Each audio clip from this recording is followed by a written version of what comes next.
Hello everyone and welcome. I am absolutely thrilled you're joining me for this visual explainer. We've got a truly fascinating journey ahead of us today. We're going to dive into some profound source material that maps out this incredible, mind-bending contrast between absolute cosmic majesty and intimate, infinite mercy. So get comfortable and let's let this presentation guide us on a journey that literally goes from the outer limits of the universe straight to the human heart. Okay, let's dive into this. It's a question that instantly stops you in your tracks, isn't it? Just how big is the universe compared to its creator? You know, when we look up at the night sky, we naturally feel so incredibly small. But the sources we're exploring today challenge us to realize that the vastness of the universe itself is, well, it's almost nothing when placed in the true context of the divine. To even begin to understand the Creator's mercy, we first have to grapple with his absolute, staggering scale. So here's our roadmap for this explainer. 1. Failing to appraise Allah truly. 2. Scenes from the universe's vastness.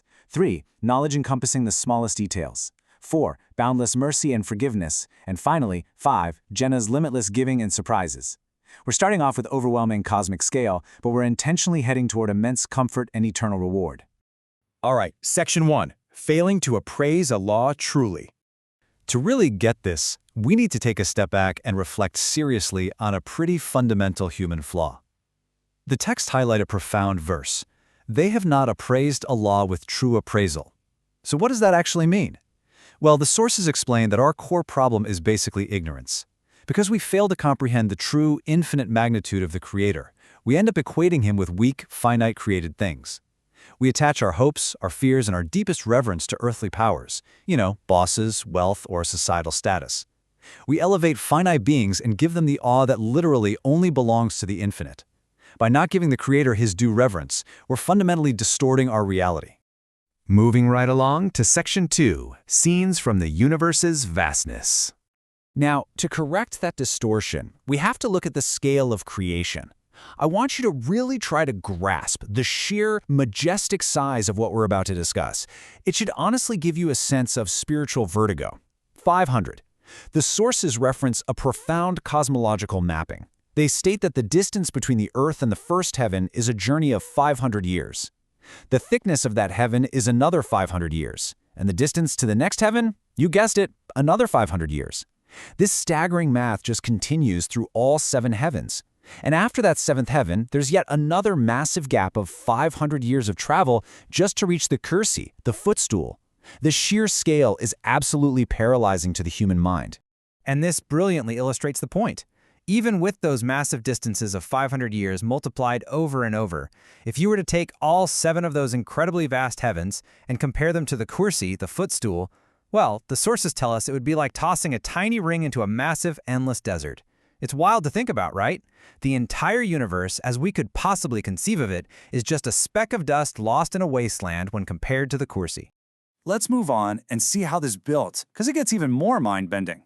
That kursi, that massive desert that just completely swallowed the 7 heavens, when you compare the kursi to the arsh, the throne of Allah, the kursi itself becomes nothing but a tiny ring tossed into an even greater, absolutely endless desert. The throne's vastness is completely beyond human calculation. It really forces us to ask, if the creation is this impossibly massive, what on earth is the majesty of the Creator? And it's not just distance, it's the sheer volume of creation. Our sources note that in the 7th heaven, there is the Bait al-Ma'mur, a celestial house of worship. Every single day, 70,000 angels enter it to worship. And because the number of angels is so unimaginably vast, those specific 70,000 will never ever have another turn to enter it again for the rest of existence. A totally new 70,000 enters the next day and the next, forever. It's staggering. Which brings us to Section 3, Knowledge encompassing the smallest details. So the crucial point is this. It'd be easy to think that a creator ruling a universe of this terrifying macrocosmic scale would be super distant from the micro details of our daily lives. But the narrative arc shifts beautifully right here. Despite ruling a throne that entirely dwarfs the cosmos, the Creator's knowledge perfectly encompasses the smallest, most hidden details. The sources remind us that literally not a single leaf falls from a tree without his knowledge. Not a single microscopic seed is buried in the darkest, deepest layers of the earth without it being perfectly recorded. And incredibly, even a single ant lying on its back, praying for rain, is heard by the Lord of the worlds. Actually, the sources share this beautifully sensory story about exactly this. Prophet Suleiman, who was granted an empire unlike any other, literally commanding armies of humans, jinn, and birds, went out seeking rain during a drought. But on his way, he saw a single ant lying on its back, its tiny legs raised toward the sky, praying to Allah for water. Suleiman halted his massive march on the spot and told his people to return home, saying, "You will be given rain because of the prayer of this ant." The ultimate power of the universe halted an entire empire to respond to the absolute smallest of creatures. Let's move into Section 4, Boundless Mercy and Forgiveness. Now, what's really interesting about this is, well, if he listens to the ant, how does he respond to us? When you combine that cosmic majesty with this deeply intimate knowledge, the result is just boundless mercy. And this really forms the absolute emotional core of today's explainer. The sources quote a divine statement that is breathtaking in its warmth. "O son of Adam, even if your sins were to reach the clouds of the sky, and then you were to ask for my forgiveness, I would forgive you. And I do not mind." Notice that phrase, "I do not mind." It signifies a complete, unhesitating willingness to wipe the slate entirely clean, no matter the volume of mistakes, if the person just turns back sincerely. And what triggers this infinite mercy? The sources emphasize that it's often the simplest, most marginalized actions. A socially outcasted woman sees a dog panting from thirst, takes off her shoe, and draws water from a well for it. And she is completely forgiven. A man simply moves a thorny branch off a public path so people won't get hurt, and he's forgiven. An employer tells his workers to forgive the financial debts of poor people who just can't pay.